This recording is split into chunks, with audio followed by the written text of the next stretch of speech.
Jakić, sad i on dribla i to dvojicu.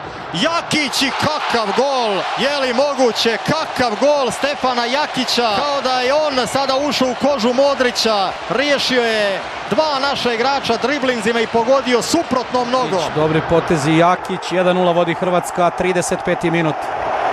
Ovo je bilo u maniru veznog fudbalera, što jeste primarna pozicija Kristijana Jakića. Samaja Jakić, može li proći? Jakić, dobro, udarac Jakića!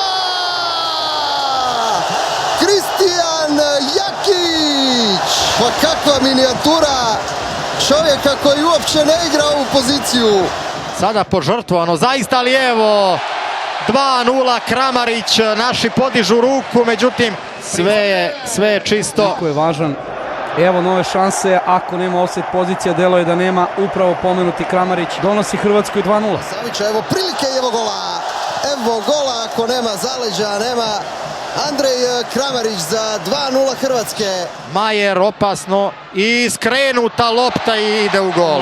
Problemi 3:0. Sada sreća za Hrvatsku ili nesreća za Crnu Goru. Je li ovo prevarilo sada vratara Petkovića? Jest, i to je 3:0. Sa kim na klupi, u kakvoj situaciji, to ne znam, a evo i četvrtog gola. Perišić, stiže gol, sada je veoma ljut Petković jer ovo nije trebalo primiti u nadoknadi. 4:0. Da vidimo Lovra Majera, 4:0. Perišić, 4:0. Budimir Majer, prilika je za 4:0. Razbijena Crna Gora na Maksimiru. Vidite ovaj transparent, sada se vidio kada je izveo korner Modrić, transparent koji su istakli naši navijači na jugu.